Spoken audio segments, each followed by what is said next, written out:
There you go. How's it How going? you doing, buddy? How you doing? I'm doing well. How are you? Very well, I thank you. I seem to be getting a little bit of an echo on this side. See what I mean? That's what I was telling you about before we came on. As soon as you go Mm. live, there's something that happens. We should be used to this every time. Every time. Yeah, exactly. I was before 4 o'clock hit. I was thinking, should I play the 30 seconds countdown? And I figured, nah, I just want to get right to the show, and I don't want. I don't. I think the 30 seconds is fine countdown. I know everybody does it, but I decided today not to do the 30 seconds. So, and then I noticed as soon as I did that I saw you putting your headphones on. Yep. And I want to say hi to paranormal consultant who is in the room right now. That's Matt. I had the opportunity to meet him this week because Bad to the Bone, who's our guest today, they were on Brian Spokane podcast last week, and they talked about Parapost a little bit, and Brian reached out to me, and so I've been meeting all kinds of different people this week, paranormal consultant like Matt and Brian, and another gentleman by the name of Eldon, I believe is Arizona Paranormal. Great people. So I'm meeting a lot of different people that are really interested in promoting Parapost. So it's been a really, really good week for Parapost. It's just been awesome week for Parapost. Right now, it looks like, and there's still a few days left before the end of the month. It looks like we're going to hit just under 20,000 views for the month. So, which is up almost 3,000 views of last month. So, I want to give a massive shout out to those guys, and they're great individuals. Matt's a really nice guy. He's really going to be shouting out Parapost a lot. He's putting the little para ghost in the corner, where we can. I don't know why I don't do it, but the little corner there where you can put the picture. Oh And yeah. so he's putting Para the Ghost up there so people know what it is. And he's shouting them out. So I want to give him a big shout out. And he's a really great guy. And I'm happy to meet them. It's good to meet other people in the industry. There's so many people in this industry, obviously. And just it's good meeting so many different people. And with this site, it gives me the opportunity to meet so many different people. So anyhow, so we have a great show today. We have a couple of girls today, Bad to the Bone Paranormal researchers. I know the researchers are at the end of that, but I always say Bad to the Bone Paranormal. But couple of great girls, and I'm looking forward to talking to them. But before we get to them, like we always do, what is going on with Lex this week?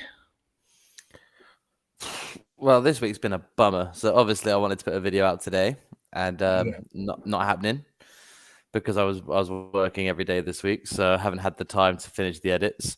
So it's been another quiet week for me, other than work, and hopefully it's gonna. I don't know how much I'm gonna get done in December. As we're coming in, I can't believe we're in December already. Like almost, but we're 3 days or 2 days away. So I'm hoping I can get a lot of time to get some videos done for December. I'm trying to do like 4 or 5 videos next week, editing, and then I can just put them out while I'm at work, because otherwise I'm not going to get anything done because I suck like that.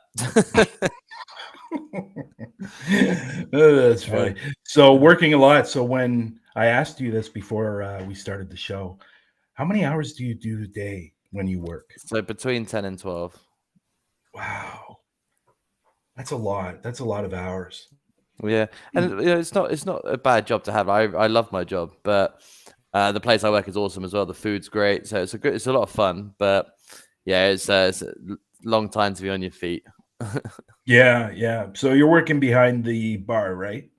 No. I'm a supervisor of a restaurant. So okay. So I do like table service for the most part of my day.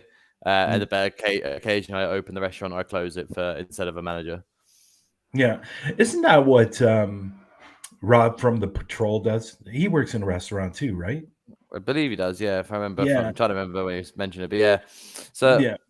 it's good. I mean, I took a pay drop, obviously, when I left my last job when I moved house Mm, because I was assistant manager of the bar there.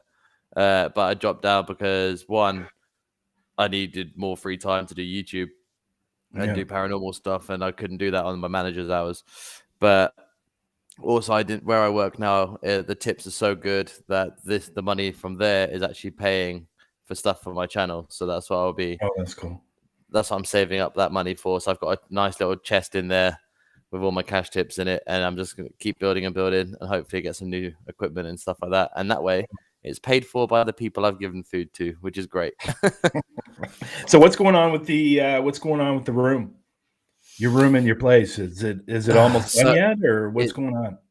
the bit that you guys will see is almost done. I've just got to move some stuff out of the way. That's why I'm not in there today, because I have to move some stuff out of the way. We had a flat inspection to make sure the water damage was still safe and hadn't come through our side of the building. So we Mm. had to move everything into that room to give everyone space to have a look around at everything. So I just need to put everything back. And then, so next week I'll be with my background and cool stuff. Oh, So it's really? almost done. Yeah. Cool, cool, cool. Almost done.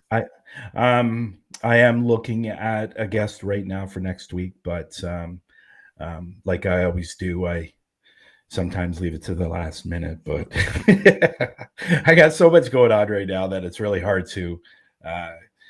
And this is the main part of what I do as well. Like I like to have this stuff ready and going, and have the thumbnail up and the streaming link up and all those things. But Parapost seems to be taking up a lot of my time, and which is not a bad thing, and it's a good thing. And but I don't know if you know this, but I released a video on Friday. That was your Blue Ghost Tunnel one, wasn't it? Yeah. Yeah. So I've actually got it to put on today because I saw the premiere come up on my phone while I was at work. Yeah. And I was like, shit, I need to watch it. And then I got home at like 2 a.m. So I went then I had to go to work again at 12. And I didn't get home till late again. So I was just like, oh, I'm going to have to watch it on Sunday. But we were out of the house getting stuff for the missus and getting some Christmas stuff sorted over the daytime. So I was like, right, after the show today, that's what we'll do. We'll watch it. Because it's the one with the competition winners, isn't it? Yeah, the contest winners. You know what? Honestly, I when I was first going through the video, I was like, oh my God, like there were so many EVPs in this video. People are gonna start thinking that I'm actually putting them in. And obviously I'm not, because I don't do that. But there were just so many. I think there were around 36, somewhere in that ballpark. And my very first voice recording I did, I think I captured 12 or 13. And then the second voice recording I did, there is a EVP at the end where my mouth dropped. And I couldn't believe it was said. And that's why I say at the beginning of the video, I want people to put on the headphones and the earbuds, because there are some EVPs that are there, and I put them up on the screen or up on the video, but you should be wearing earbuds or headphones. But and I'm going to give it away here. Does it say, is there anybody there? And then it comes in and goes, subject through the lens. And you're like, or it goes sub to hauntophoobia or sub to Lex. Yeah. So we don't do that enough, people. If you guys are over on our YouTube channel, if you could please subscribe to our channel. If you're on Facebook today, if you can go over to YouTube, if you find yourself over there at some point today, just give a thumbs up, give a subscribe. That would be awesome. We're on our 36 show? 36, yes. And they say it takes around 30 videos for it to start to get noticed. So we'll see what happens over the next couple of weeks. We'll see how we'll see how that is. But there's one EVP at the end of this video. And like I said, I'm going to give it away. I asked I said I I thank them for coming forward, talking with us, because we did hear a lot of EVPs with our own ears.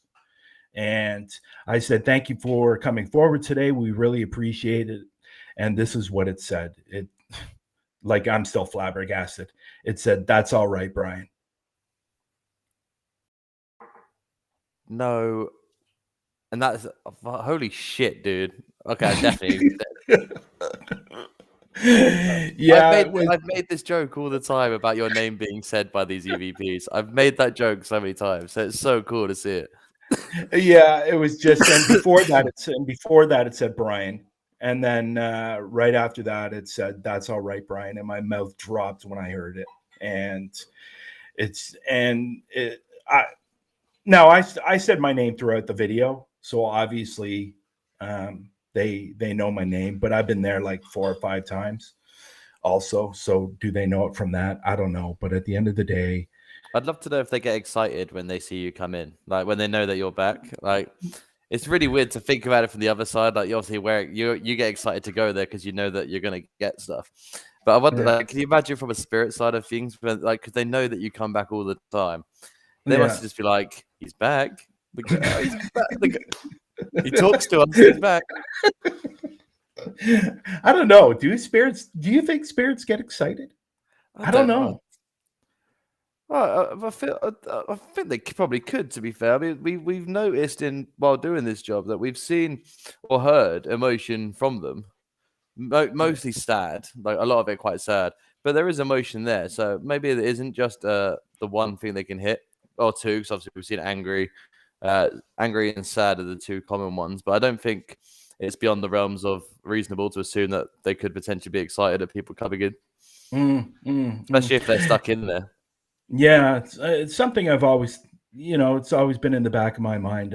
I wonder if they really, because there's a lot of paranormal investigators out there that go to like I do, like you go to one place a lot, and there's some other, I'm sure there's other groups that go to places a lot, and they know them, they know who they are, they know what to expect. It's something I've always wondered, and anything's possible, really. But during this video, it was tough. It was a tough video to do, to edit. And like I always tell everybody, I'm no editor. I'm not.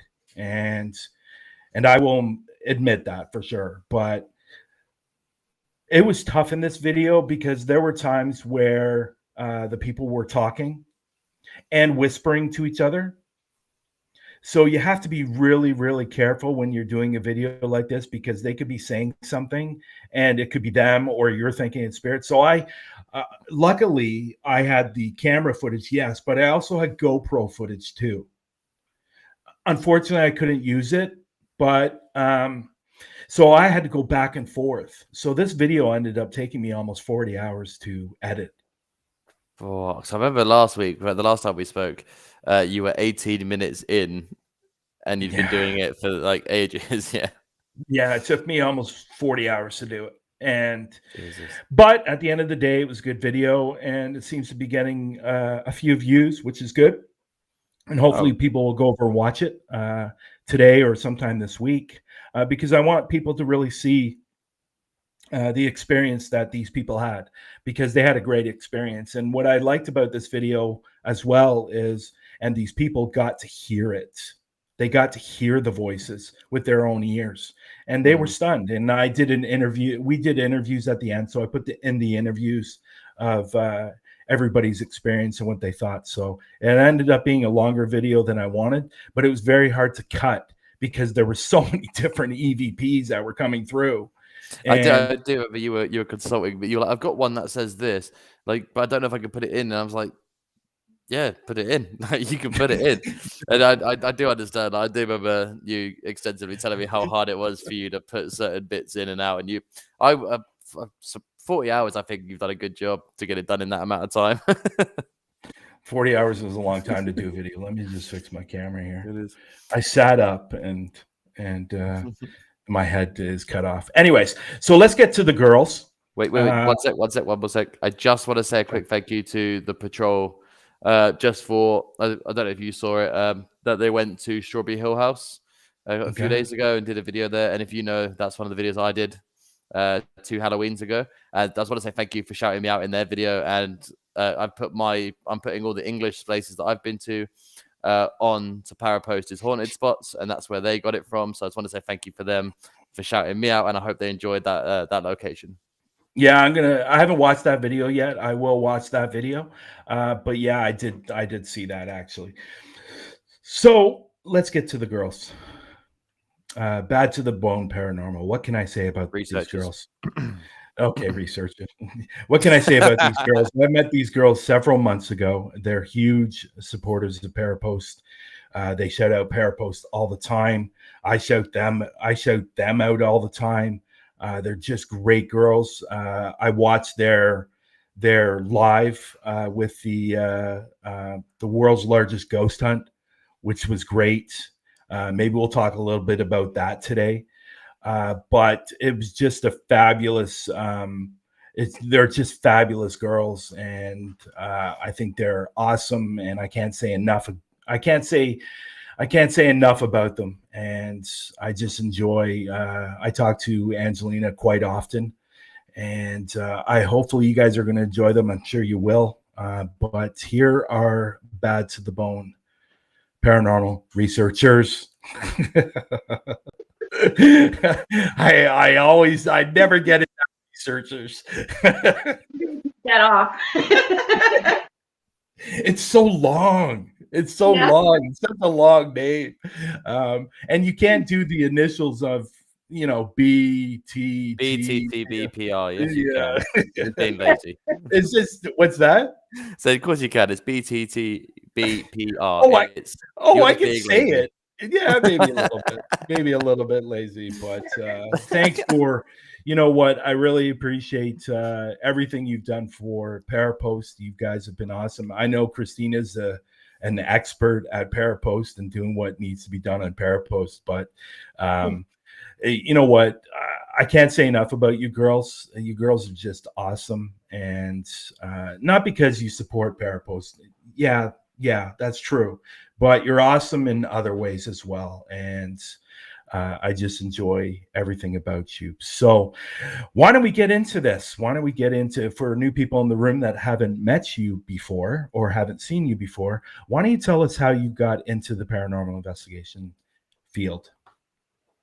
I guess I'll start. I've always been interested in the paranormal, to be honest with you, since I was a teenager. I didn't really know that there was paranormal investigators like there is now. So I didn't really know too much about any of that. I really got more so introduced to it whenever I met Angelina here. She got me really intrigued by it, and ever since I've just been hooked. So I go anywhere and everywhere I can. Awesome. And Angelina? Oh, thanks for all the nice things you said. You almost had me crying. I got into it by trespassing. Don't do it. I don't suggest it. I wanted to prove some people wrong that there's no such thing as ghosts. I'm very Catholic, and I got more than I bargained for on a video. Showed up at the school the next day and said, you might want to see this evidence I captured. And it was 2 spirits coming opposite of the way I was walking. And 2 months later, I moved into the school and studied the paranormal for 8 months. Wow. We always like asking this question because there's always so many different types of answers, and it's just really, really interesting when you hear everybody's origin story on how they got into the paranormal, and I find it fascinating. I know Lex does as well. That's a big question for Lex as well that he enjoys asking because we're all different, and we all got into this industry for different reasons, and I just find it fascinating. I think it's pretty cool. Yeah, absolutely. Mm-hmm. I mostly got into it because I'm afraid to die. And when I saw those spirits on my camera, I was like, okay, let me watch a paranormal investigation video, because I'd never watched it. I don't watch horror movies, none of that. And I watched one and I said, maybe this is what I need to do to get to the answers of what I need to know before I die so that I can ease myself. Because it's a panic for me And it's getting better, but now I'm like totally addicted. It's interesting. Go ahead, Lex. Go ahead. I think that's one of the biggest things. I think I said this last week, that it is such it's almost like a drug, this industry, because the rush for the smallest thing we get, I don't think there's any feeling in the world that matches it. How excited I've been. We've got EVP, massively exciting. Spirit Box, massively excited.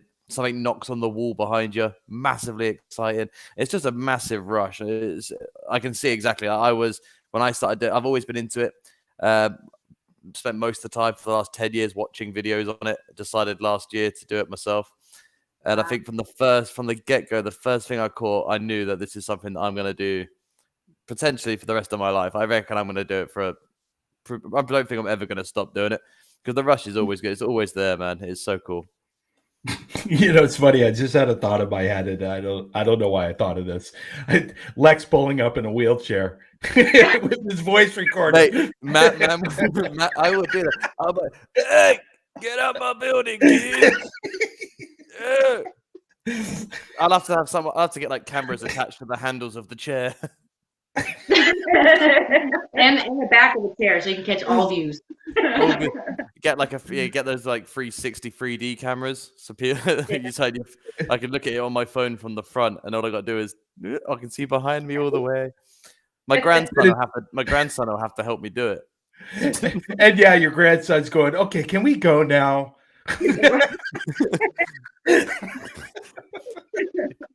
Come on, Granddad. You've pissed yourself 5 times since you've been in here. Oh, this can go in different directions. Stay tuned for Lex Paranormal 2075 coming soon. 75. It took him 3 months to put the video together, because it took him because he's wheeling and he's trying to struggle with it's all kinds of different things. That'd be hilarious, actually. Oh God, that was funny. I'm doing it. You know what? Just going back to what you said earlier, Angelina, about being afraid of dying. That interests me. Like that not you being afraid of dying interests me, but I just find it really interesting that, because I know there's some paranormal investigators out there that are the exact same way, and with me, I'm not afraid of dying, but if I do die, I know who I'm going to be haunting. And a lot of X's there, But I just found it really interesting you said that.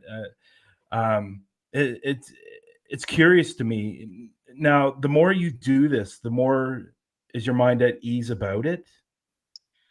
Yeah, I don't dream about it all the time, because I used to dream. When I dream about it, I dream about myself and I'm on a cloud and I'm watching different ways I die, but there's always one that comes up and I'm on a black leather couch at a party and someone just comes in and shoots me in the head. And that intensifies the fear to die. And I love life. And that's why I don't want to die. I don't ever want to die. I just want to live, But it has stopped my fear. I'd say 50% now. It's helped. It's really helped. And I think it's not just the fear of that. It's helping me learn about my fears and how to deal with them and get over them. It's interesting. Yeah. It's really, really interesting. I just wanted to go back there for a second, because I've heard other paranormal investigators say that too. And you think with dealing with spirits so much that you would be more at ease about it.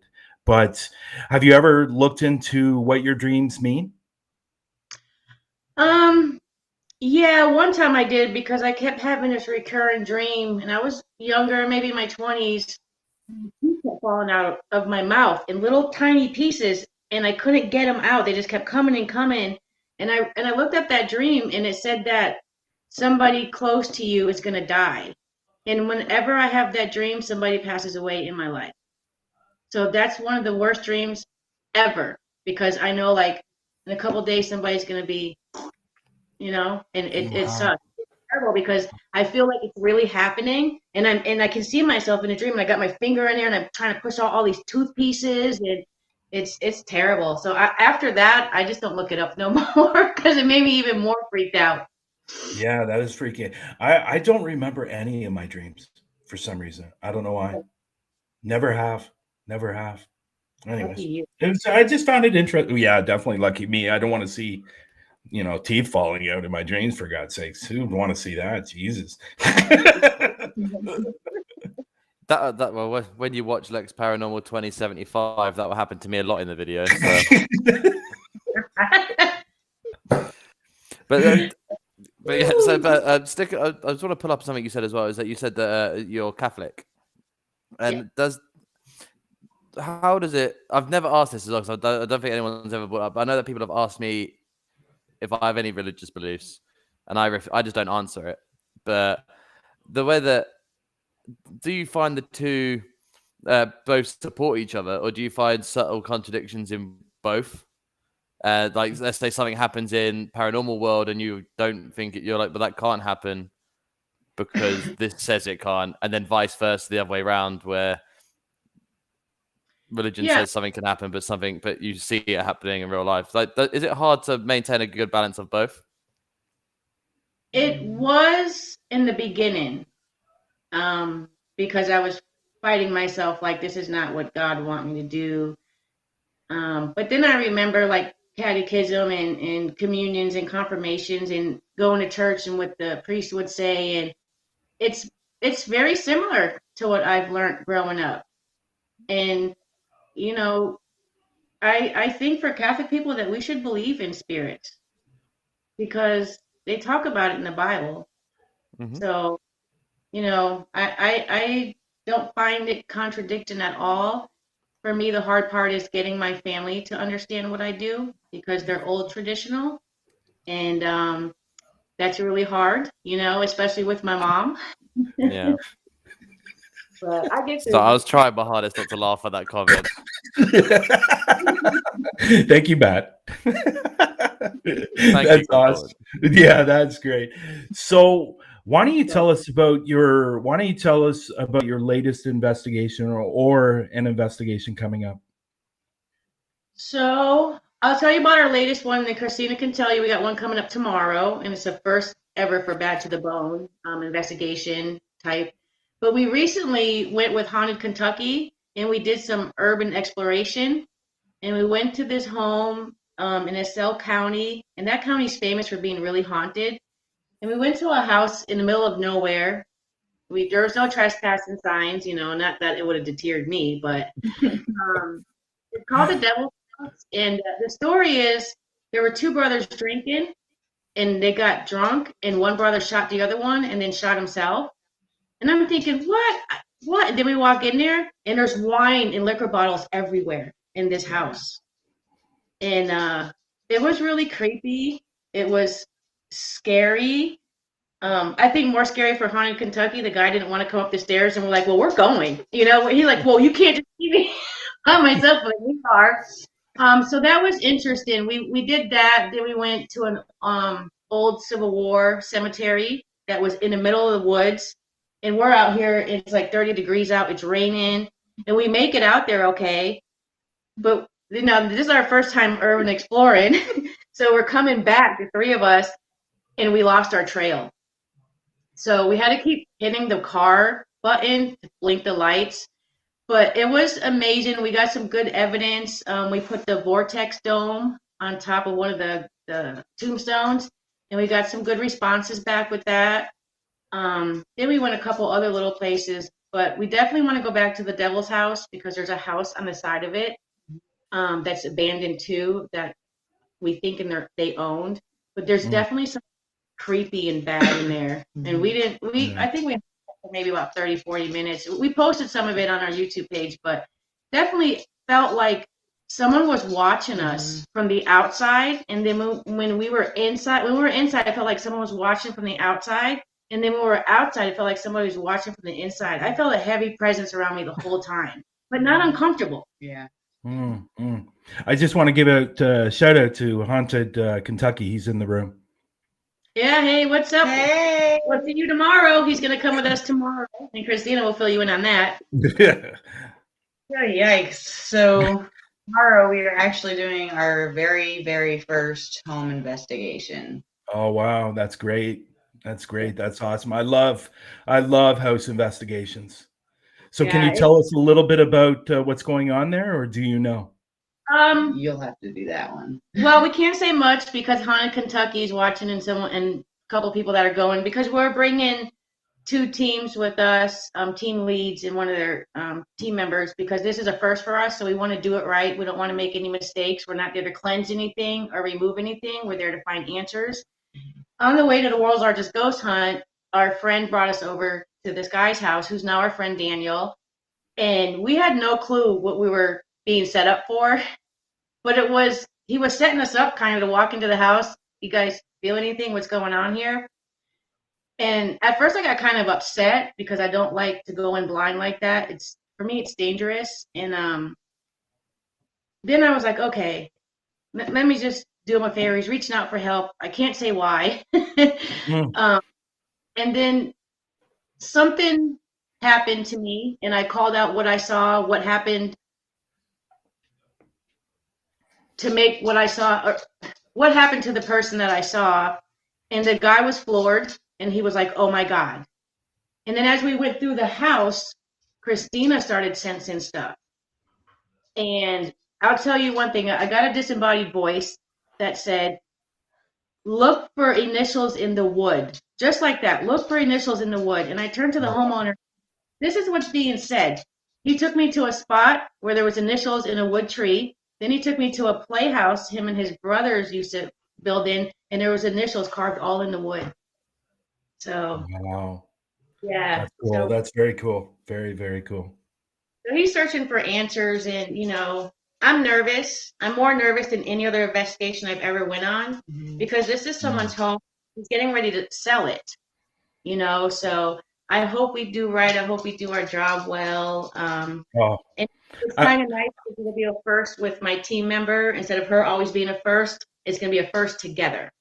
yeah, yeah. That's really cool, and I can see why it's really exciting as well, because I'm doing my first home investigation next month. So Wow. I'm looking forward to seeing what you guys get there, and I hope all the best for it, because it's a very exciting time, especially before you're doing it.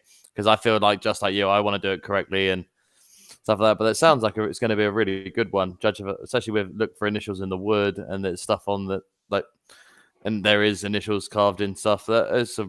Seems like it's off to a good start.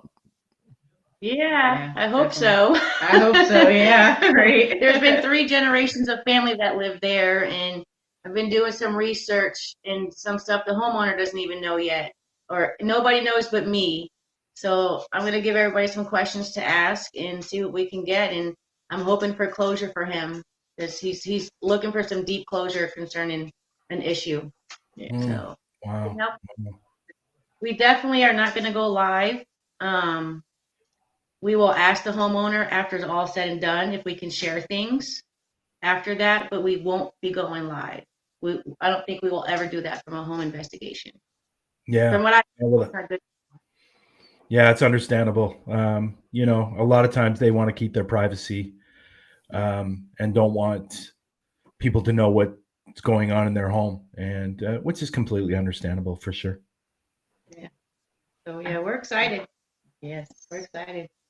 excited and nervous.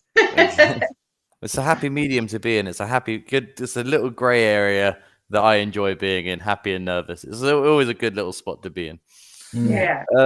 Excited for the pizza. So I've got a couple of questions for you. That's the first one. Just one. So if you're both going to be able to answer this, because hopefully the answers will be different. The second question is going to be the bigger one. Obviously, you know what the question is going to lead into. But we'll start with just the easy one. As investigators, what's been your favorite piece of equipment to use while out on the investigations? What's the one thing you always need to have with you? The one piece you're always going to use? Well, my thing is EVPs. That's my thing. I worked hard to do EVPs right, to learn them correctly. But for other equipment, I really love the REM pod. I learned how to use it correctly. I learned how to get intelligent answers back after I get an answer to get another answer back with the same. So I really love the REM pod, but I'm one to say, let's take the batteries out and push these spirits' limits. You got that much energy? Light up this REM pod. That's what I'm waiting for. Interesting. That would be undeniable if you got it to light up without its batteries in. Undeniable. Wow. And Christina? It's like such kind of like I'm like kind of caught in between two, and that would have to definitely be the recorder, because I love listening back to the recorder and hearing things that I don't hear with my physical ear. So I love that. But I also love the SLS. It's really fun. It is like, I've done a couple fun experiments with this one here. We have her doing aerobics. It's yeah. Yeah. It's fun, and it's fun to see. Like the last one I did actually with the SLS, we were working with a kid, and we were in a child's room at Randolph actually, and they were just like, put one hand up, do this, do that, put your hands out. But it was cool because at the end of the day, when I seen it, I literally just seen a figure come in from nowhere that was standing next to me, and it was like the most coolest feeling ever. Like, yeah, those are my. And that excites me, because when Christina got into this, she's like, I don't want to use none of that equipment. I was like, neither did I, but you got to learn. So it's nice to see that she's enjoying learning and she's finding other ways besides the recorder, because, you know, there's two of us right now who bring other people. So let's have everyone do something different to validate that evidence or catch that evidence. So that's interesting. Now I'm going to have to get an SLS. I'm going to have to come. I'm a fan of the SLS as well. That's it's what I use. I use them as, I don't really use them during investigations anymore. I use them as preliminaries. So like when I do this house investigation, it was a spirit box session and an SLS camera that gave me the idea that we need to do it. Because when they asked us to have a look, didn't get much to start with. We got a little EMF readings, and I was like, well, we'll stick a SLS camera up and we'll just go out, and then we'll come back and we'll watch it. And yeah, the figure walk into the doorway of the kitchen, but we cleared everything away from the doorway, so there was nothing in there that could have created the frame. So I actually quite like them just for that reason. For me, I think just because I don't know if it's because I don't use good ones, but I just find them, because they're so sensitive, it's just not worth me having to comb through everything and then go back into the room and be like, well, it could have been this crack on the wall that somehow looks like a person on my camera. So I just tend not to use them, but I like them for preliminaries, and they are really fun to use. Someone needs to create something that we can put it on and push it through because it's heavy after about 5 minutes. Yeah, I'd love to get one of those just to test it out and see what it's like. I'm more of a basic kind of guy. Like, I like the voice recorder. I like the K2, and I don't like to get into all those complicated pieces of equipment, because you just never know, right? But it's great. It's great. I love hearing what people love to use, because you always get those different answers on why they like it. And then you think, okay, well, maybe I will try it. Maybe I will try this piece of equipment out in the field. And you never know. And I think that's one of the reasons why me and Lex like asking that question, because of those reasons. So that's cool. So you want to ask your second part of that question? Yeah. So this is going to be a bit of a harder part for us to talk about just for a little bit. I know you guys wanted to talk about this. If we look at the split variant of even just the YouTube community doing this kind of stuff, the vast majority of us are guys. We've all seen how we get to do everything and whatnot. Like even the majority of the guests we've had in our show are guys. And it's great to see a lot of women doing this thing, because it's awesome for everybody. I just wanted to get a perspective on your view on how it's like being an investigator, going to these places and meeting up with these people from the perspective of a lady doing this in potentially scary, dangerous situations and places. So it's I know that you guys wanted to talk about it. So if you just start wherever you want to start, really. Well, I think I've had some situations where I've had male investigators and female investigators hit on me via Facebook, YouTube, whatever it might be, and tell them, hey, look, I'm not interested, or, now I have a fiance. And the push is there still for male investigators. It does happen with both male and female, but a lot mostly men. And it's uncomfortable, and it makes you uncomfortable when you go out on an investigation to meet somebody new that you've never met. It detours us from going on a lot of investigations for people we don't know. Mm-hmm. And people who do that, who use these as a dating site, hey, look at this chick, she looks great. I'm gonna go lie and tell her I'm a paranormal investigator and start off nice and then come in with some sexual comments and stuff. It makes you scared to go out and meet other teams, blind, So I make sure we know the people we're going with. Haunted Kentucky, we talked on the phone for hours before he came. He came to our house. We take the time to meet people before we go out and investigate, and that's sad. We shouldn't have to do that as women. We shouldn't have to worry about creepy old men and women following us around and making sexual comments and stuff. And it's slowed down for me dramatically, but since Christina's new in it, it's left and right.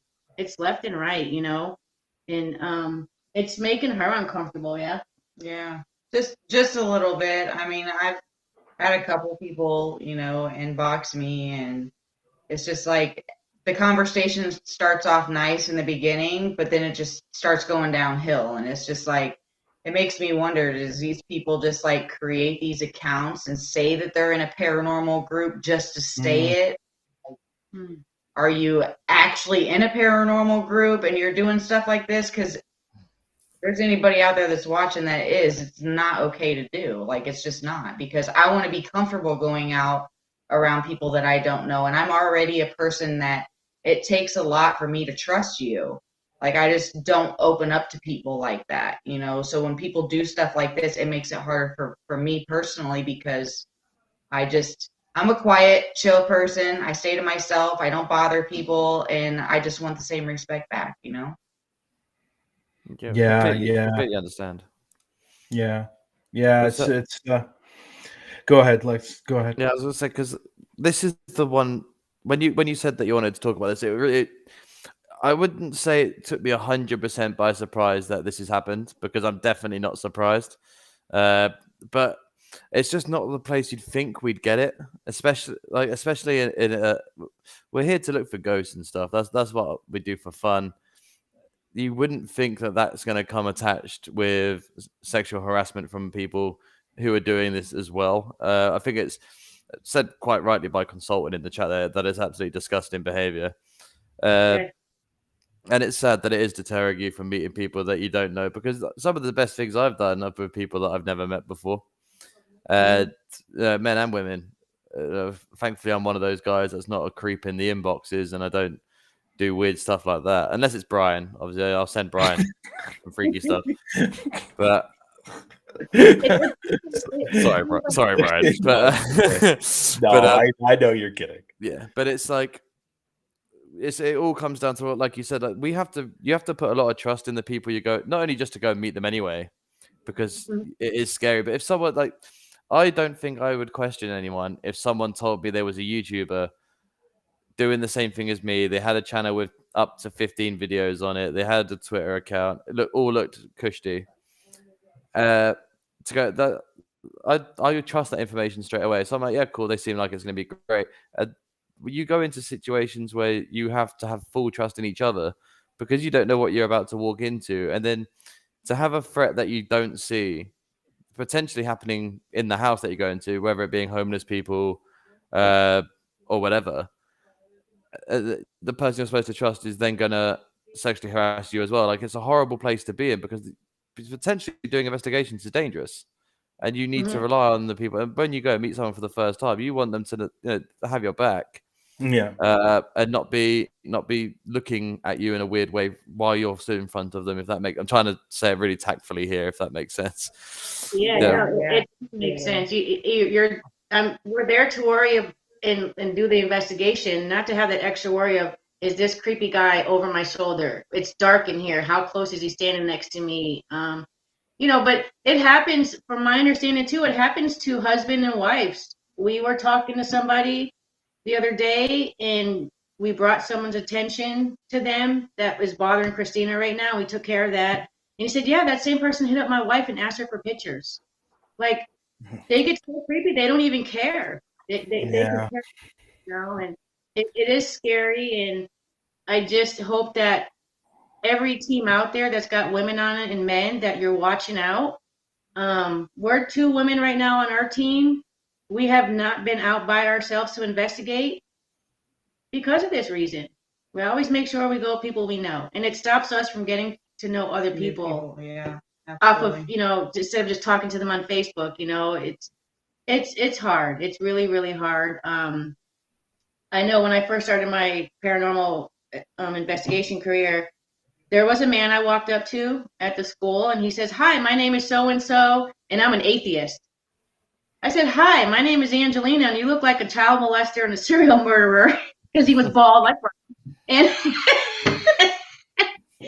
and needless to right. I can't point the right way. My camera's far away. There we are. That way.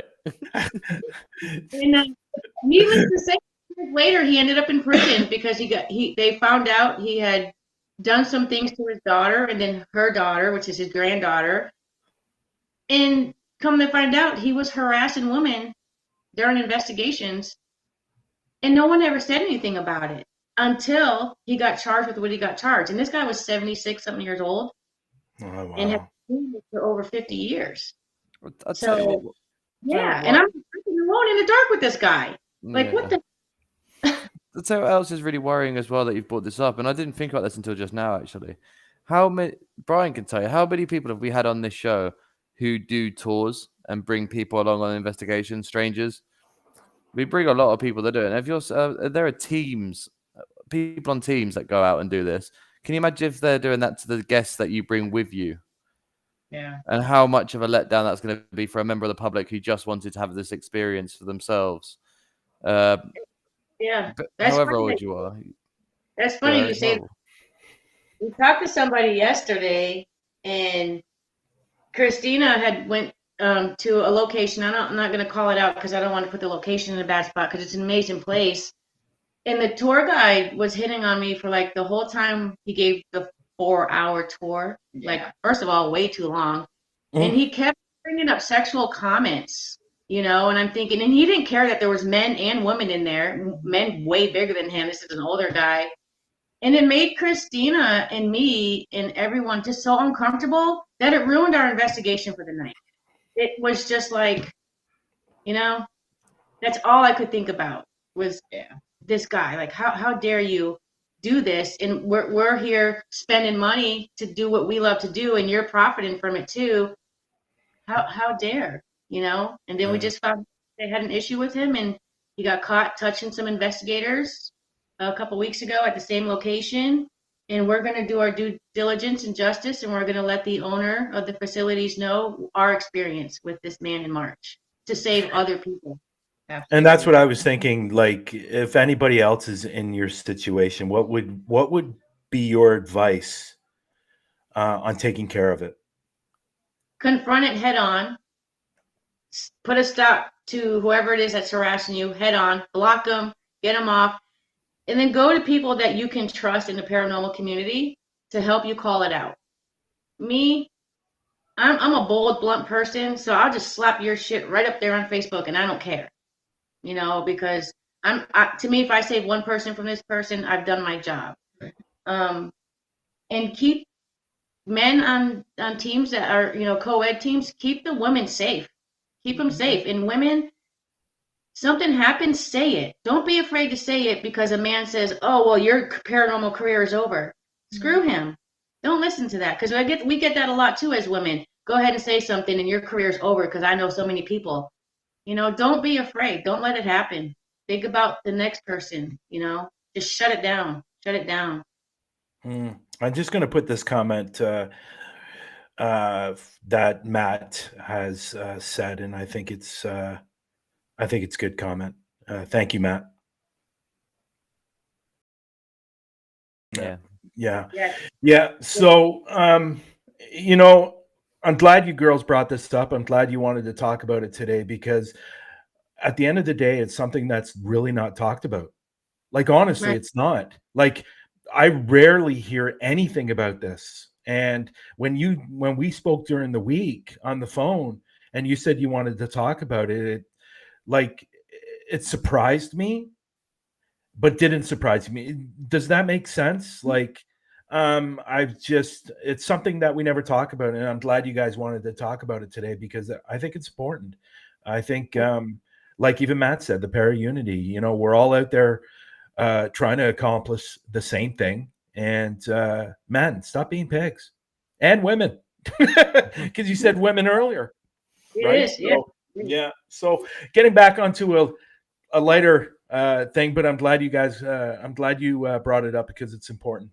So what has been one of your favorite places to investigate? I already know the answer, I think. But hands down. See, I do it.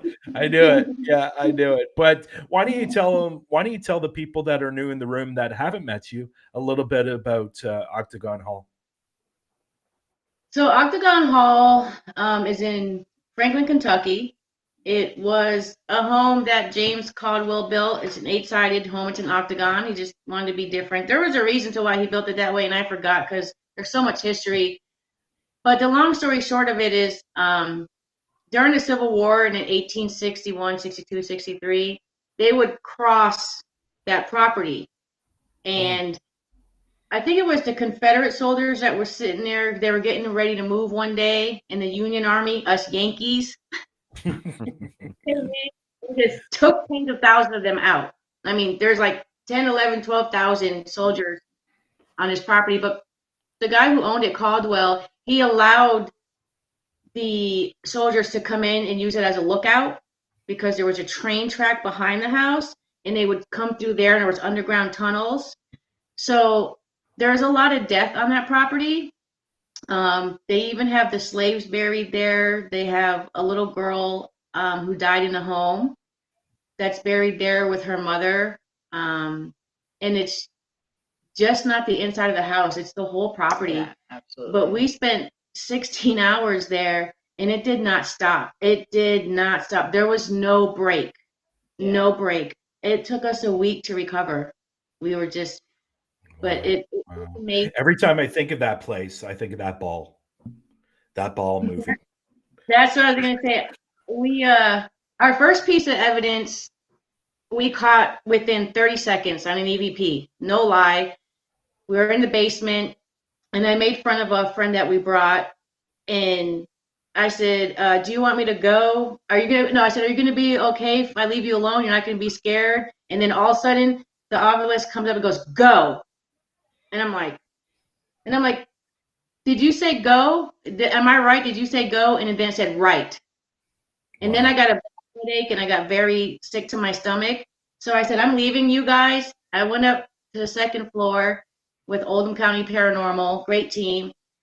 And Shannon says, I had a ball move here before, but my recorder wasn't working. I didn't get it on, video. I said, well, let's try it again.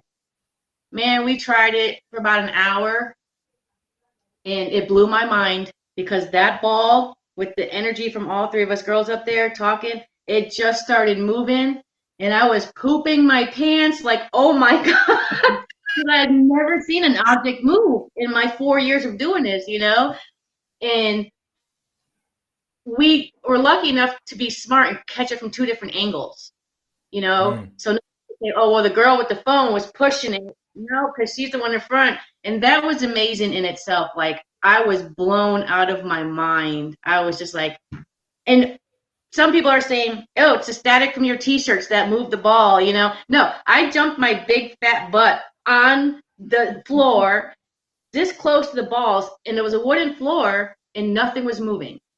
Nothing moved. you know? So I always tell people, like, you want to see that? We'll send you that part of it too, you know? Because they're like, oh, you know, this is only a couple minute video. Well, you know, it took us more than a couple minutes to get it to move. That was an amazing moment. I mean, the things you get out of Octagon Hall, you just don't know, but you just need to be very well protected. I learned a valuable lesson about fixating on just one particular subject going into an investigation, because that subject took over on me and I lost 45 minutes of time and I put everybody in danger, but we still had a great 16 hours. It's a long ass investigation. I mean, it was well worth it though. The minute the caretaker left, it started the minute we walked in, but the minute he left, it ramped up drastically. Drastically. And yeah, I mean, I thought the school I lived in, Post-Town Elementary, that place is haunted, and that's always been the hottest spot for EVPs so far in my career. But Octagon Hall, we left the recorder. I forgot the recorder in the basement because I was just like, oh, I got to get out of here. We've only got 30 minutes into it, and we did this in February, and there's that much EVP evidence already. And it's not, we're not counting people walking because it could be us upstairs, but there's voices and there's breathing and a lot of growls.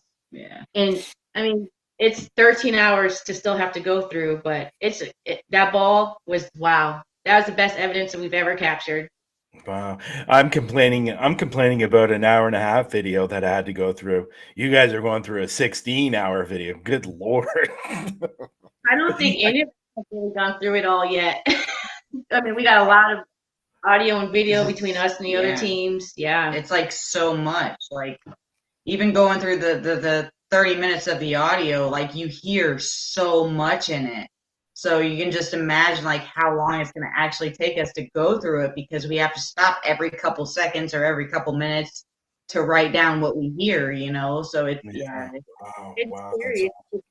Like you're right there. It's so scary. Like, it's like, what? Hold on. I have my earphones on like this. It's creepy. But we're going to eventually go through it all and get some of those EVPs posted up, because the responses we get when we go down later in the basement are responses of a spirit or something answering us while we're asking someone else a question. Yeah. You know, like I was picking on a guy again, and then we got leave him alone or something like that. And I'm like, you know, then something just wouldn't let me go in that basement no more. Every time I went down there, I just felt like I was going to pass out. My head hurt, my stomach. And that was the first time I've ever experienced anything physical like that. And since then, it's wow. I feel everything physical, but that we got to get you guys here to go there. It's amazing. Absolutely. It's amazing. Wow. I'm definitely a lot closer than Lex is, and I definitely want to go to that place. I'll swim. It's fine. I'll swim. So I'll ask the next question, and then Lex, I know your favorite question you like to ask. So what has been one of your scariest moments or scariest place that you've investigated? Oh, wow. Bel Air House.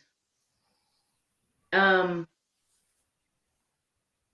don't even want to talk about it, but that's the scariest place for me. I lasted an hour, and then I sat in the cars waiting for everybody for 12 to 14 hours, and I'll never go back. Very scary.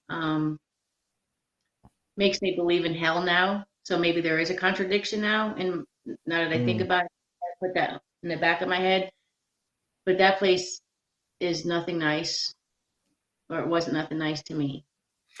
So not talking about your moment, but talking about a little bit of the history on the place. What's going on with that place?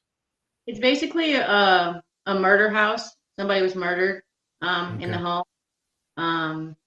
The basement seems to be the most active area. And that's, I can't really say how much more I know because I left.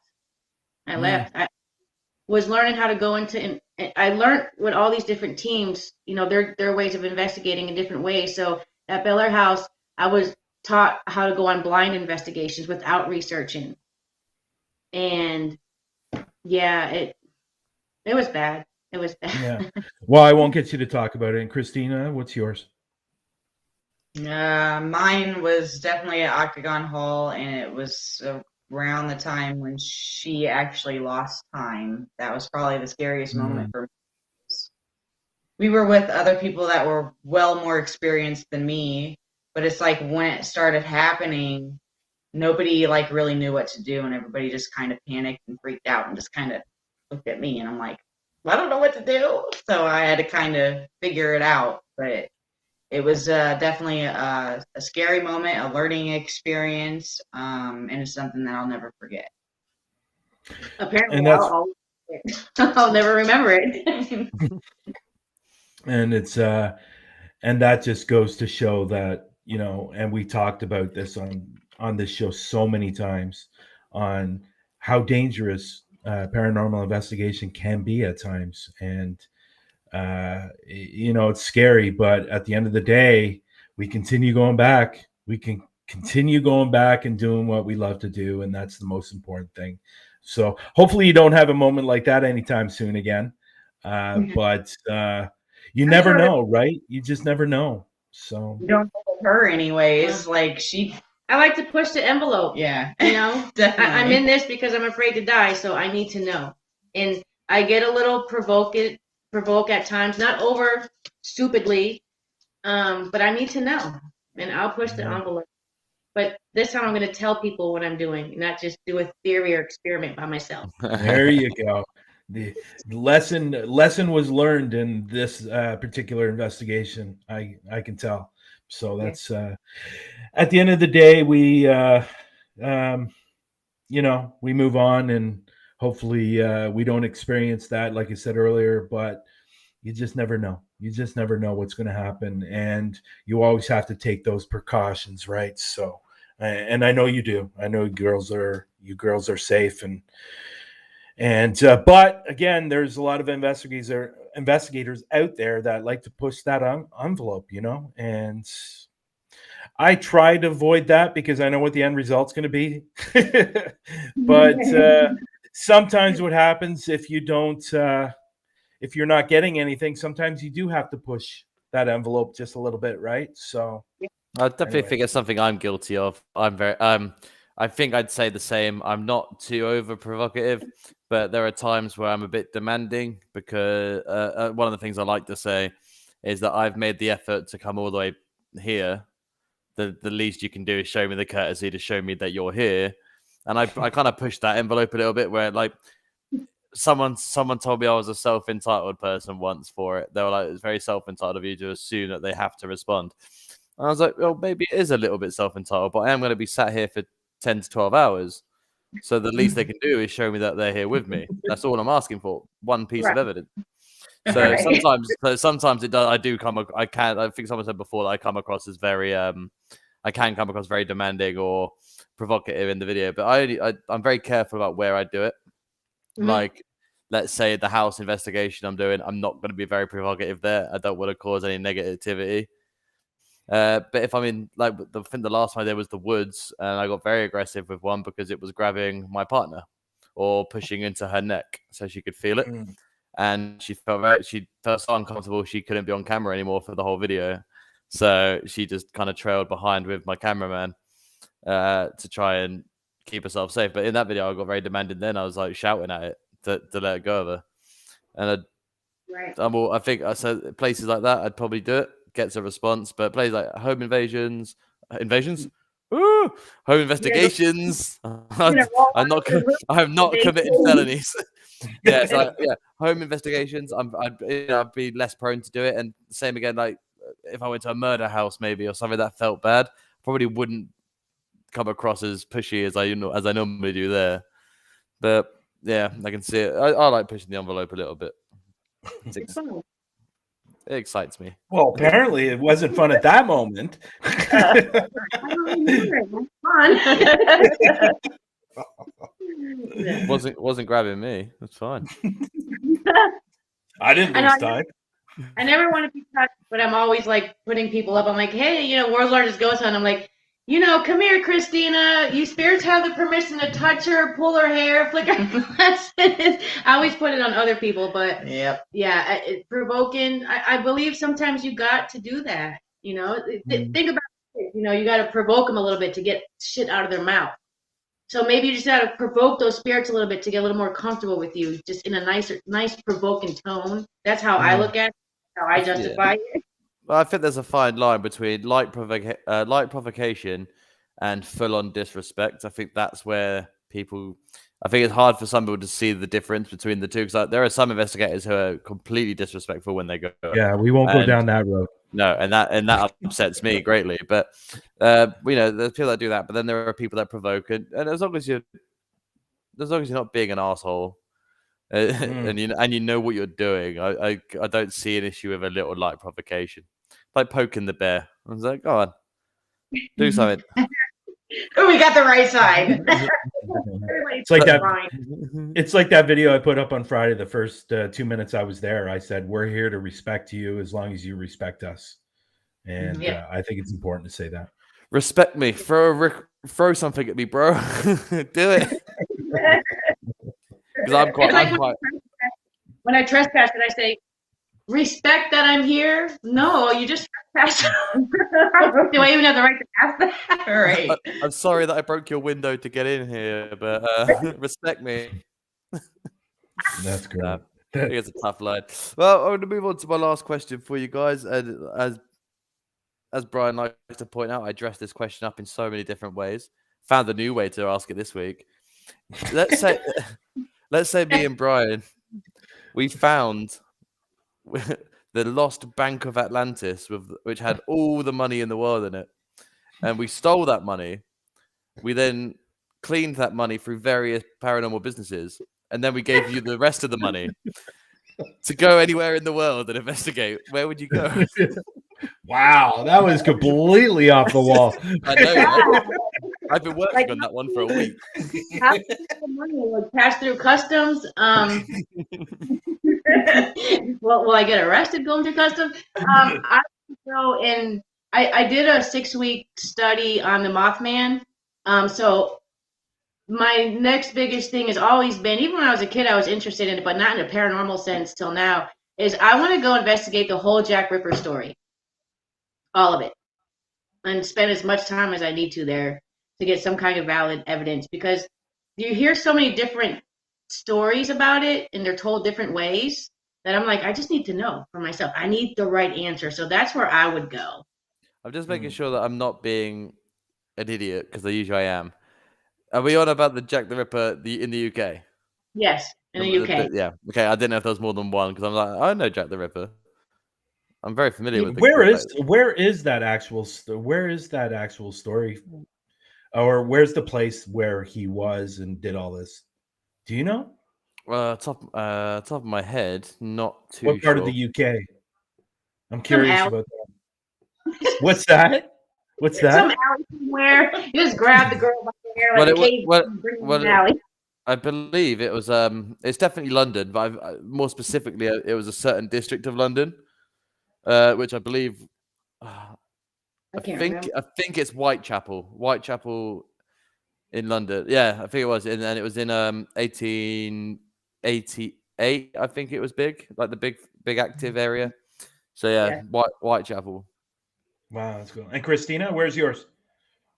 So this is a hard question for me because, I'm still kind of new. I'm not really familiar with a lot of paranormal places. No, she'd be like, I take that to Bath and Beyond, and I get me some fragrance.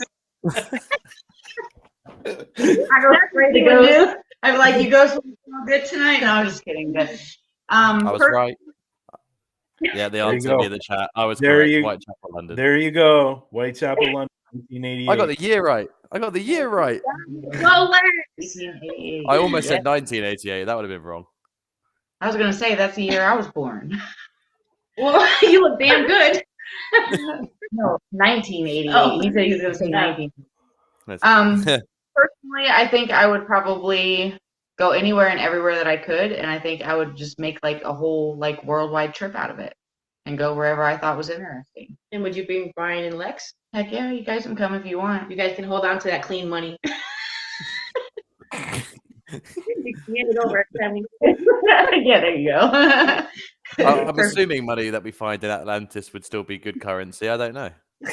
The city's been lost for hundreds of years. That's a really good answer. I like that. That's only the second time that someone said multiple places. So obviously we had it last week where someone said they were going to do a trail in a certain place in America. They're going to do a trail. So it's cool that you've said that you do it around the world trip, because we gave you all the money in the world. Everyone seems to just have one place to go to, right, with all the money. Even me and Brian, I was like, yep, if I had all the money in the world, I'd go to the suicide forest in Japan. And apparently I'm going to stay there with all that money. Just going to stay there the whole time. I would totally go with you. I've heard about that place. Yeah. I think it's destiny that me and Lex will eventually get out there, and I think we'll do it together. Mm-hmm. Thank you. I just have a strange feeling it's going to happen that way. I don't know why, but I just got a feeling it's going to happen. We're going to solve the mystery of why people fly all over the world to go and end it there. It's crazy. Yeah, right. Yeah. Not very nuts. Well, this has been a great show, and I've gotten to every time I talk to you girls, and I've had you on other shows, and I just learned so much more about you, and I want to say from the bottom of my heart, thank you. Thank you for everything you've done. You girls are incredible, and I can't say enough. I really can't. I'm starting to get teary-eyed. I'm starting to get a little bit teary-eyed, and go and cry. I just love you. I just love you both to death, and no pun intended.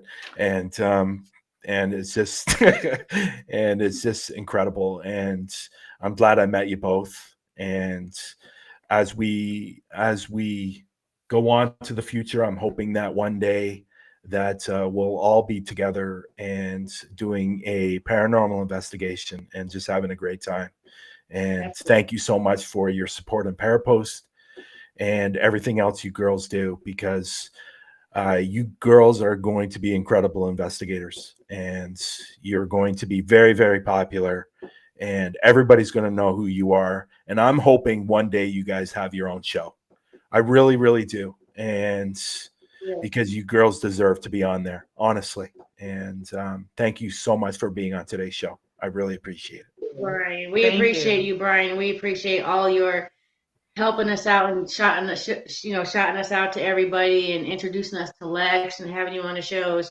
If it wasn't for platforms like yours, it'd be much harder to get yourself out there and be known. We're not fame chasers. We just want people who are afraid to do this to be able to watch and say, this really is legit. There are, you do live after you die in some form or shape. So we appreciate the platform, guys. We really do. Absolutely. And we'll always push Parapost. We're waiting for that winner. That's right. The contest.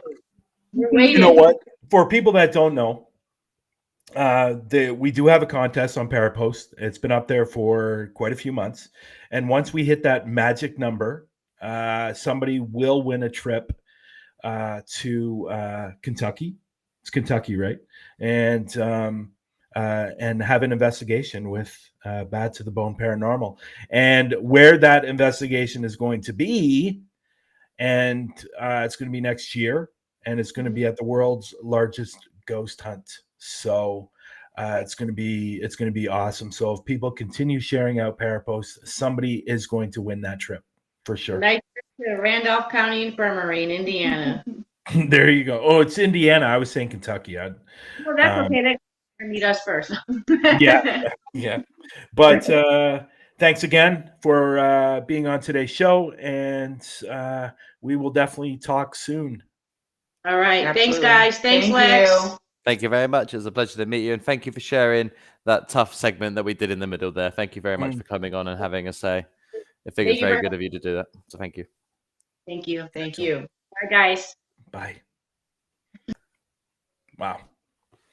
Yeah, that was a tough part of the show, and I don't think we talk about that enough. And I'm glad they were able to share that today. And it's just ridiculous. It really is. I don't get it. I don't know why people are like this. But it should be talked about a little bit more than it is. And, you know, some people might not even realize it's going on, you know, but I'm glad they were able to talk about it today. Yeah, so was I. And I think if you did watch the show today, you know some people that do this kind of stuff, you know, make it public and announce them. Like we have, I've said it before when I've had to do something else before, where we have to hold everyone accountable, regardless if it's something in your paranormal team that is going out and doing this. You need to do something about that member of your team. You need to, whether it's your friend, family, you hold them accountable. I hold my friends accountable for stuff. I often tell them to hold me accountable if they think I'm behaving inappropriately, especially in this manner. It's never a way that I'd ever want to come across. So, you know, keep people in line, keep them in check, because we're all ghost hunters, we're all investigators, and we want to do this. We do this to have fun and find answers to something that the world's never answered fully. And it's great. It's a great job, and I don't want it ruined by these simple-minded folk who don't deserve to have a platform to do this kind of stuff. So just call them out, hold them accountable, and you know, I would recommend, if you're in investigating groups and you want to meet people, I would still say go and meet people. It's a great opportunity. But message people who have worked with them before if you need to find out what they're like. And, you know, I would always give an honest answer if I knew somebody. If you were asking, what's this group in the UK like? We've been asked to go there. I would give you 100%. I'd let you know what you'd be dealing with. So, you know, everyone look after each other, be safe. And, yeah, let's look after everybody, man. And stop this shit. It's disgusting. And that's just what I was going to leave it there, because otherwise I'll be here for an hour or so. But you got your point across.